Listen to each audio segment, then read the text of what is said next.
Hello everyone, welcome back to CPT 176. Today is Friday, May 19th, and hopefully you have already viewed the 2 orientation videos and completed the orientation quiz. For the remainder of this week, you need to complete labs 2 and 3, and you need to complete quiz 2. Today I'm going to show you a little bit more about how to complete your labs to ensure that you are on the right track and everything's working correctly.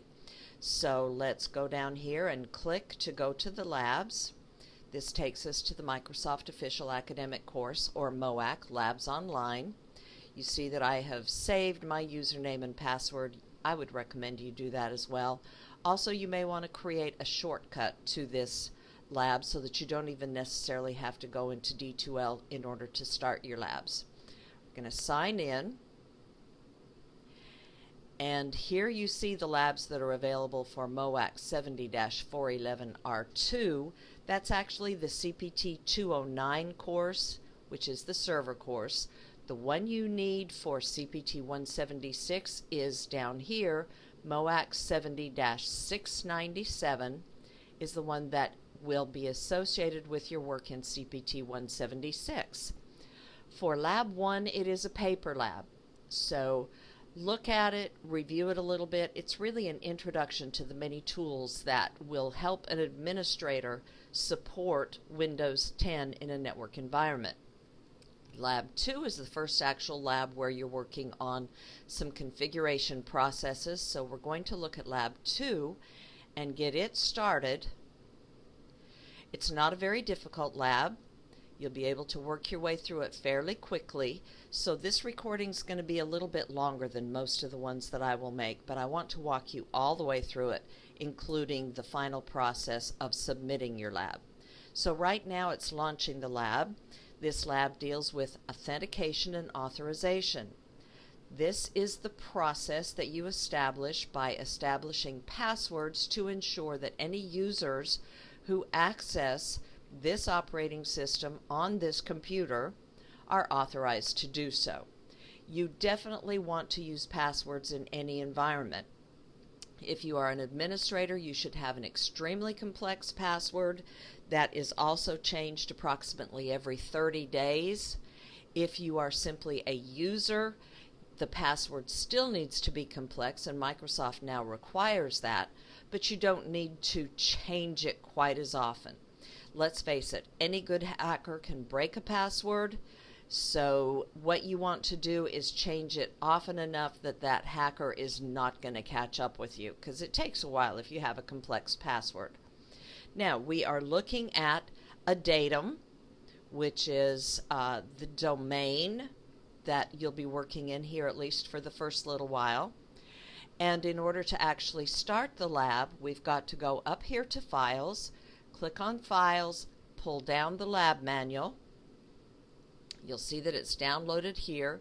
Now I'm going to open it in Word, and I will close this download.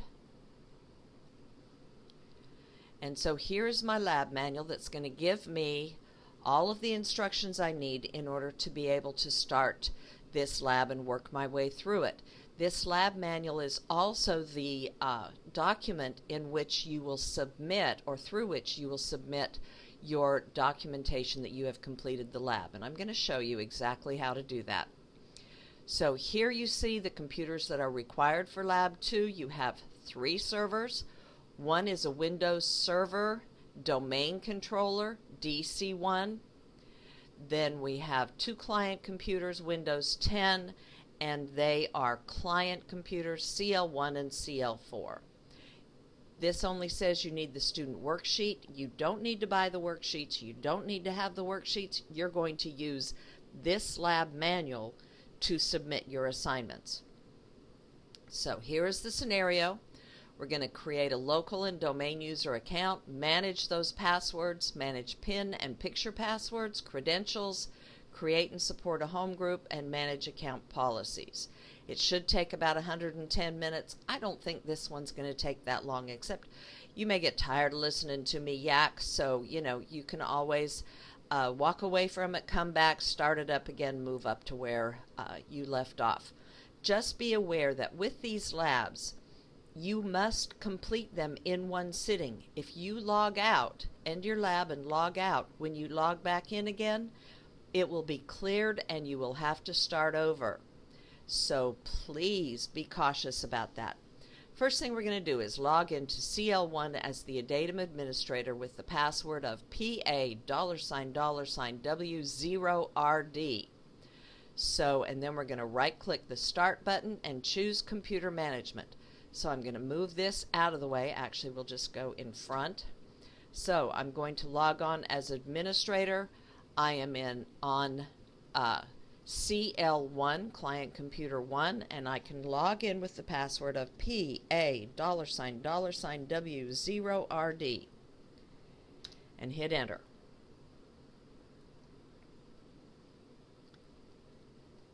And here we are. First thing we do then is click on the Start button, and we are going to go to Computer Management. Where is Computer Management? Well, if I can't find it, let's go back to the instructions. It says right-click the Start button. So, what mistake did I make first? I left mouse clicked. I want to right-click the Start button, then select Computer Management. So, I'm going to go back down and do a right mouse click. Now I'm in the right place to do Computer Management. I'm logged in as the administrator, so I have administrative rights on this machine, and I can set things up the way they need to be set up. Now, what does my document say? In Computer Management, expand Local Users and Groups node and click the Users node as shown in Figure 2-1. So, I'm going to close this down again, and I need to look for the Users node. There it is. Local Users, and I'm going to double click Users, and now I am there. Let's pull back up our document.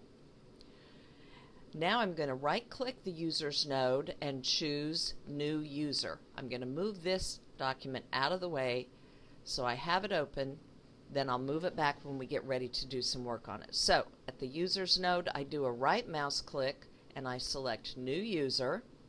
And the user's name is going to be J. Smith. Such a creative name. John Smith. And his password, we go down here. We don't need to give a description. We might say John Smith, CEO for ADATM Corp.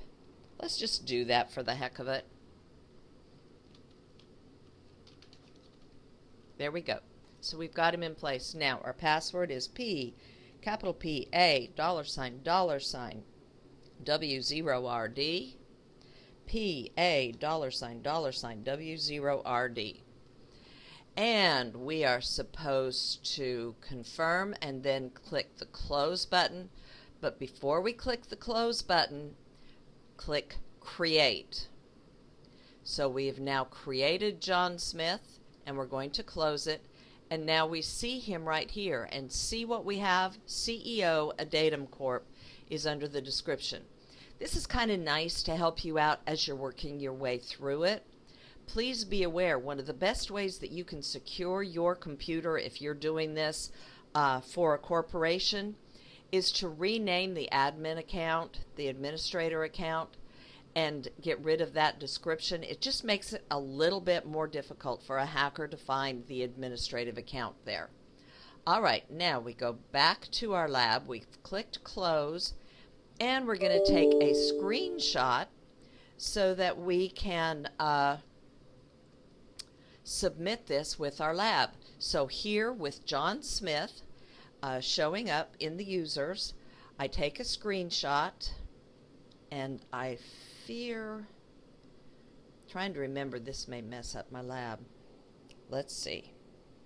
I'm going to take a screenshot, and I'm going to bring over my Word document, and you see where it says take a screenshot showing the Computer Management Console, showing the new user by pressing Alt Print Screen, What I'm going to do now is I'm going to delete that text. You've seen this in the orientation lab, but I'm showing it to you again. And I'm going to paste that picture, the screenshot that I just took, I now have pasted right into my lab. But that doesn't show me anything, does it? It just shows me the line at the bottom of the screen. So what I need to do now is actually click on the image.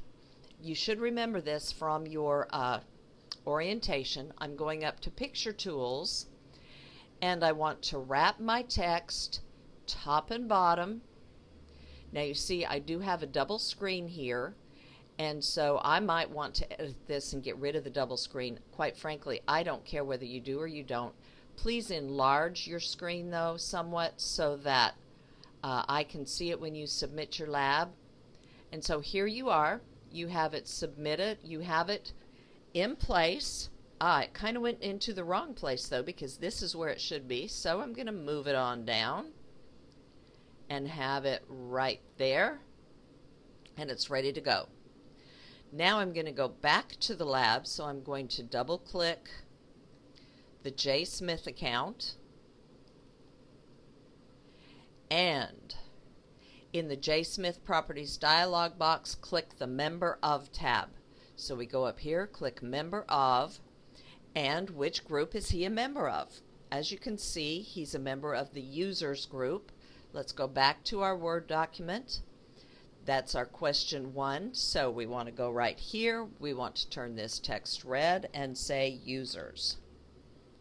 And we've answered the question. So now the next step says click the Add button.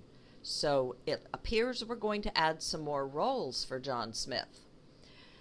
In the Select Groups dialog, answer the following question. What location will the group come from based on the From This Location field? Well, where is from this location? Aha, right there. So the answer to that question is LON-CL1. So I go ahead and click right here in the question 2 box, turn it red, and it is LON-CL1. Very easy to do. Question 2 is now answered. And I can go back here and follow my next step. In the Enter the Object Names select box, type Administrators. Got to get in there. There we go. And then click OK. Now you can see that John Smith is a member of Administrators and Users. And we can right-click the J. Smith account and select. Okay, we're going to click OK here. Then we do a right-click on J. Smith and set his password. You see that resetting the password may cause a reversible loss of information for this user account. We're okay. We're not going to worry about it right now. We select Proceed. And this time we're going to give him a new password, and it is PASSWORD01, and we have to confirm it, PASSWORD01, and we say OK. The new password has been set. Now, before we move off of this, since we just completed a step that gives us a sign, we want to make sure that we don't have to take a screen capture, and in fact we do not. So we're going to say OK. And when a dialog opens, we select OK. Then we're going to close the Computer Management Console. Ta-da! It is closed. We're going to then click the Start button and click Settings. In the Settings window, so we click the Start button. Here is Settings. We are going to click on Accounts. There's Accounts. And when we click Other Users,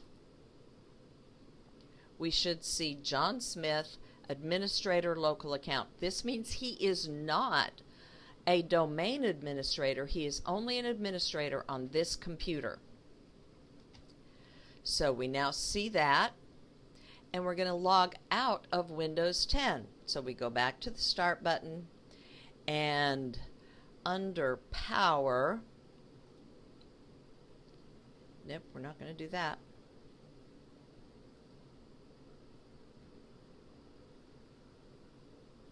All right, if all else fails, read the directions, lady. We've got the other user. We're going to, all right.